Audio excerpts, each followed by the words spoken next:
Good morning सांग मैंने जय जगन्नाथ। आज गोटे फ्रेश नुआ वीडियो को आप समस्त को बहुत सारा स्वागत। आउ सबुदिन पर मु तो पूरा फ्रेश होकर रेडी। आज तो हूँ सांब दशमी। समस्त को सांब दशमी बहुत सारा शुभेच्छा और अभिनंदन। आज तो आम घर बहुत किसी जिनस हम माने भोग करने ताले आपण मान घर कौन केमती हुए निश्चिंत मत कमेंट रे जनइबे। मोर सब वीडियो देखिए आपण मानक जदि भल लगे ताले मो चैनल को निश्चिंत सब्सक्राइब करेंगे, बहुत सारा लाइक करेंगे, कमेंट करेंगे, सांग मान सहित सेयार करने भूलें। आ गोटे कथा हाँ, आज आमर विरजा पांजी अनुसार ये आम सांब दशमी किंतु जगन्नाथ पांजी अनुसार हूँ काली। आउ जो मैंने भी देखुं मत जनइबे आपण कौ मानकर विरजा पांजी अनुसार कर कौ मानकर जगन्नाथ पांजी अनुसार। ताले चलतु ए जा तौक फटाफट मोर काम आज पूरा स्टार्ट करदे।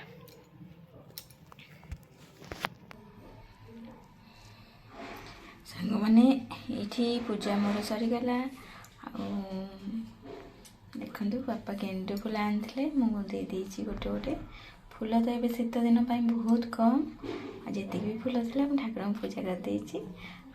समस्त ठाकुर नमस्कार करंतु। भगवान आप समस्त मन भल खुशी रखंतु।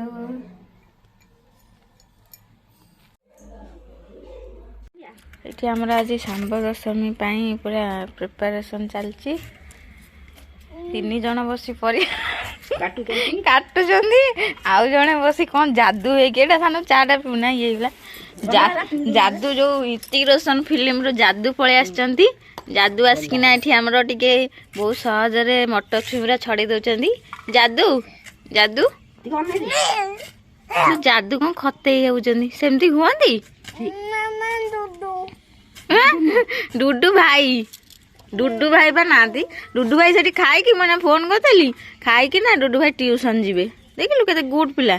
आउ जने अगाधुआ कौन अधुआ मुआ आमर उठिकिना बईचंदी। काली जाइकी पिकनिक पूरा टायर्ड होके शोई शोई उठिले उठिक बईचंदी खरारे टिके आउ भल लगुनि। से आज ट्यूशन भी जाई नांदी खाई नांदी एपर्यंत आसी 9:30 बाजिला। आउ जने आमर खाई पी आउ बसिकी मटर छड़ेलानी। आ ये कौन दीटा एत माने कौन आज आम दीटा पनिक गोटा है कौन हम आज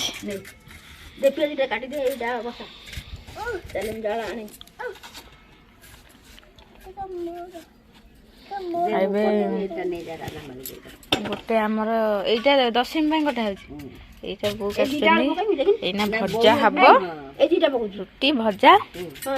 चलतु भजा बनइबा ए पुणी घाट बेलू देखा कौन केमती घंटा जर पुरई जादू को केमती जर है देखा भापलु काश हो बोधे ना। हाँ जोर जर ठंडा ना बे धन बे कहती सांग मैंने शुन ना सरी कह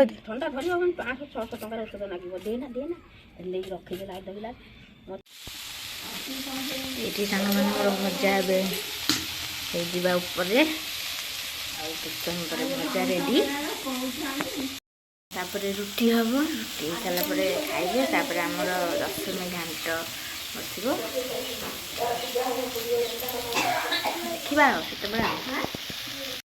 देखा ये भजा ए पूरा रेडी। देखु जीरा गुंड पकई लंका गुंड भी पकई आउ गोटे जगह काढ़ी कहीं से कड़े घाट सान बो परिबा कषिबे।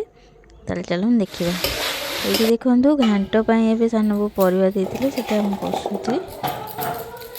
तापर ये मुझे रुटी करने पलि सान बो को रुटी करदे जेहेतु अल्प रुटी हबार कहले गैस रे करदे कहीं दादा आसले खाइबे से मुझे रुटी बनईदेली। तापर रुटी बन सारापर ये चुली पाखे जाए देखला बेलू सान बो ये घाट मसला अलरेडी कषिले आरिया सब सीझा हो गले। नड़िया कोरा हो जाए सान बो कहले आण दीटा नहीं आसो बुढ़ा चकुड़ी सर चकुड़ी जो बटा होता देकी आसिली मत कहले सब जिन रेडी करदे आउ पूजा जहाँ दरकार सब मु रेडी करी आसिक देखिली सान बो ये बुढ़ा चकुड़ी अलरेडी सब रेडी कर बनइले।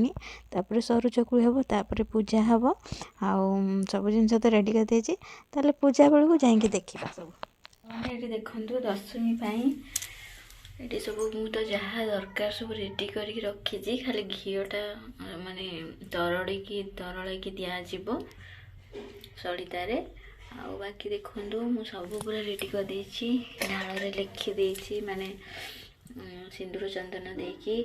ଆଉ ଏଠି ଯାହା ଯାହା ଦରକାର ରେଡ଼ି। ଆଉ ଭୋଗ ବି ଆମର, ଏଇଟା ଆମର ଭୋଗ, ବୁଢ଼ା ଚକୁଳି ତଳେ ଅଛି, ସରୁ ଚକୁଳି। ଆଉ ବାକି ଯାହା ବଢ଼ା ହେବ ସବୁ। ଏଇଟା ଆମ ଖୁଡ଼ିଙ୍କ ଘର, ସିଏ ପଳେଇଲେ ବୋଲି ତାଙ୍କ ଡ୍ୟୁଟିରେ ସେ ଦେଇଯାଇଛନ୍ତି। ଆଉ ଏଇଟା ଅଲଗା ଭୋଗ କରାହେବ। ଏଠି ଆମ୍ବ ଡାଳରେ ଦେଖନ୍ତୁ ସିନ୍ଦୁର ଚନ୍ଦନ ଦେଇଦେଇଛି। ବାଇଗଣ ପତ୍ର ଏଠି ଅଛି ତଳେ ଧୋଇ ଦେଇଛି, କଦଳୀ ପତ୍ର ଧୋଇ ଦେଇଛି। ଆଉ ଦୁବ ବରକୋଳି ପତ୍ର ବି ଚଉରା ପାଖରେ ଅଛି। ସବୁ ଜିନିଷ ରେଡ଼ି। ଆଉ ଚାଲନ୍ତୁ ଯିବା ଏବେ ଦଶମୀ ଭୋଗ ବଢ଼ା ହେବ, ଦେଖିବା।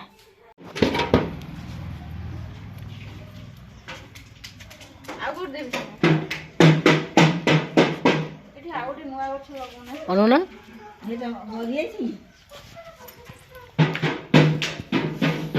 ବଡ଼ ବଡ଼ ଆମେ ପାଇଲୁ, ଗୋଟେ ଧୂପ ଅଲଗା ରଖିଦେଇଥିବ, ଆଉ ଏଇଟା ସବୁ ଲଗେଇଦେବ।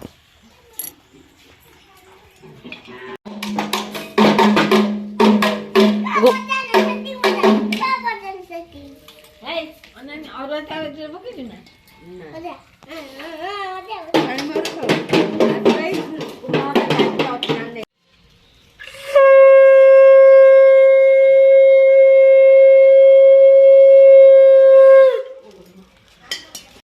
ଏଇଠି ଚଉରା ପାଖରେ ସବୁ କଳସ ବସେଇକି ସବୁ ଧୂପ ଦୀପ ଲାଗି ସାରିଲା ପରେ ପତ୍ର ପଡ଼ିକି ସବୁ ଜିନିଷ ବଢ଼ା ବଢ଼ି ଚାଲିଛି ସୁନ୍ଦର ଭାବରେ। ଆଉ ଯାହା ଯେମିତି ବଢ଼ାଯାଏ ସମସ୍ତଙ୍କ ଥାଳିରୁ ସବୁ ଜିନିଷ ବଢ଼ାଯାଉଛି। ଆଉ ମୁଁ ଏଇଠି ଦେଖନ୍ତୁ ଚିତା ତ ପକେଇଥିଲି। ଆଉ ଏଇଠି ଦେଖନ୍ତୁ ବାଇଗଣ ପତ୍ରରେ ଏପଟେ ବଢ଼ା ହେଇଛି ତରକାରୀ, ଆଉ ସବୁ ସେପଟେ ବଢ଼ା ହେଇଛି।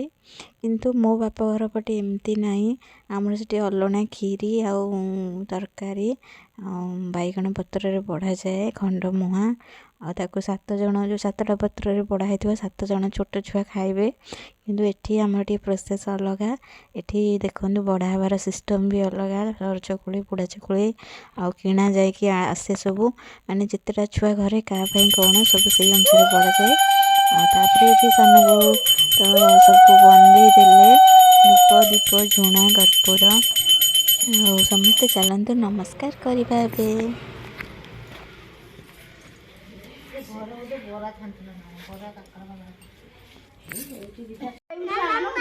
ଖାଉଛ? ଦେ କାନା ଭାଇ ଦେ କାନା ଭାଇ ଦେ, ଖାଇଦିଅ କାନା।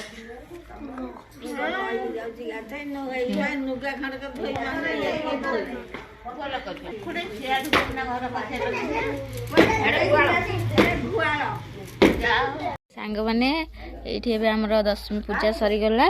ଆଉ ଭୋଗ ଆମେ ଖାଇଲୁ। ଆଉ ଏବେ ଆମେ ଖାଇବୁ। ଆମେ ଏଠି 2 ପ୍ରକାରର ମିଠା ଆଣିଛୁ, କାହିଁକିନା ଯେତେ ପ୍ରକାର ମିଠା ବଢ଼ା ହେଇଥିଲା ସବୁ ଆଣିଲେ ଆମକୁ ଡାଇବେଟିସ୍ ହେଇଯିବ। ସେଥିପାଇଁ ସାନ ବୋଉଙ୍କର ଗୋଟେ, ମୋର ଗୋଟେ। ସାନ ବୋଉଙ୍କର ଏପଟ ହଳଦିଆ ମିଠାଟା, ମୋର ସେଇ ଯେଉଁ ଗଜା ମିଠାଟା, କାହିଁକିନା ମୋତେ ସେଇଟା ବହୁତ ଭଲ ଲାଗେ ଖାଇବାକୁ।